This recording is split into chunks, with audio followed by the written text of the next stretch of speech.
សូមថ្វាយបង្គំព្រះថេរានុថេរៈគ្រប់ព្រះអង្គជាទីសក្ការៈសូមគោរពសម្ដេចទ្រង់ឯកឧត្តមលោកជំទាវលោកស្រីបងប្អូនជនរួមជាតិទាំងអស់ជាទីគោរពនិងជាទីរាប់អានតំណាងដ៏ខ្ពង់ខ្ពស់របស់ឯកឧត្តមទេសរដ្ឋមន្ត្រីកែវរេមីប្រធានគណៈកម្មាធិការសិទ្ធិមនុស្សកម្ពុជាថ្ងៃនេះគឺជាឱកាសដ៏វិសេសវិសាលក្រៃលែងមួយដែលយើងរួមគ្នាអបអរសាទរទិវាអន្តរជាតិបញ្ឈប់ការរើសអើងអ្នកស្រឡាញ់ភេទដូចគ្នានិងខែមោទនភាព Pride Month ទិវានេះមិនមែនគ្រាន់តែជាឱកាសដែលបង្ហាញអំពីការគាំទ្រដល់ភាពចម្រុះរបស់សង្គមប៉ុណ្ណោះនោះទេប៉ុន្តែគឺជាការក្រើនរំលឹកដល់យើងទាំងអស់គ្នាថាមនុស្សគ្រប់រូបសុទ្ធតែមានតម្លៃ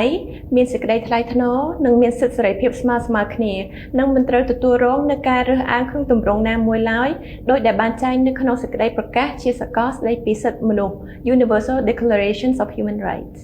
រាជរដ្ឋាភិបាលកម្ពុជាបាននិងកំពុងយកចិត្តទុកដាក់យ៉ាងខ្លាំងទៅលើការលើកកម្ពស់សិទ្ធិសេរីភាពជាមូលដ្ឋាននិងលុបបំបាត់ការរើសអើងចំពោះប្រជាពលរដ្ឋគ្រប់រូបដោយឈរទៅលើគោលការណ៍មិនទុកជនណាម្នាក់ចោលឡើយ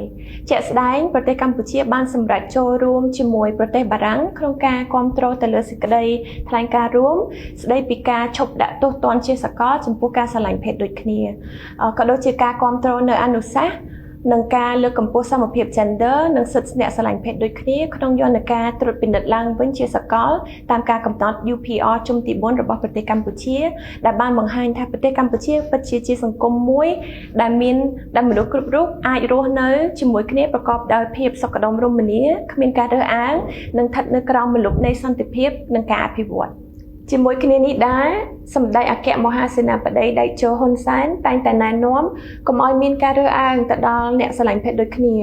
ហើយជាក់ស្ដែងសម្ដេចមហាបវរធិបតីហ៊ុនម៉ាណែតក៏បានបន្តពង្រឹងកិច្ចគាំពារលើកកម្ពស់សិទ្ធិសេរីភាពដល់អ្នកស្រឡាញ់ភេទដូចគ្នាដែលបានរំលេចនៅក្នុងគោលនយោបាយនិងផែនការយុទ្ធសាស្ត្រជាតិគ្រប់វិស័យនៃសង្គម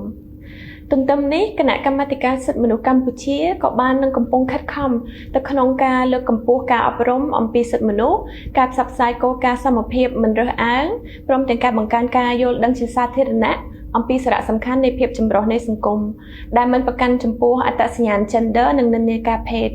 គណៈកម្មាធិការសិទ្ធិមនុស្សកម្ពុជាក៏បានសហការជាមួយភាគីពាក់ព័ន្ធនានារួមមានប្រទេសអូស្ត្រាលីនិងអង្គការសហគមន៍ឥណ្ឌូនូកម្ពុជា ROC ដើម្បីជំរុញឲ្យបរិយាកាសសង្គមកម្ពុជាពោរពេញទៅដោយការយោគយល់មានការអធ្យាស្រ័យនិងមានបរិយាបន្នកាន់តែប្រសើរឡើងជាក្នុងឱកាសនេះផងដែរនាងខ្ញុំសូមសម្ដែងនូវសាមគ្គីភាពជាមួយនឹងបងប្អូនស្រឡាញ់ភេទដូចគ្នានិងសូមបញ្ជាក់ជាថ្មីថាអ្នកទាំងអស់គ្នាមិននៅឯកាតែឯងនោះទេសម្លេងរបស់អ្នកនៅតែមានតម្លៃហើយភាពជាខ្លួនឯងរបស់អ្នកនៅតែមានភាពស្រស់ស្អាតជានិច្ចនិងសូមអភិវឌ្ឍខ្លួនឯងឲ្យក្លាយទៅជាមូលធនមនុស្សក្លាយទៅជាកម្លាំងចលកររបស់សង្គមដើម្បីរួមចំណែកជាមួយនឹងរាជរដ្ឋាភិបាលក្នុងការកសាងនិងការអភិវឌ្ឍដើម្បីឲ្យជាតិយើងកាន់តែមានភាពរីកចម្រើនបន្ថែមទៀតរួមគ្នាលើកកម្ពស់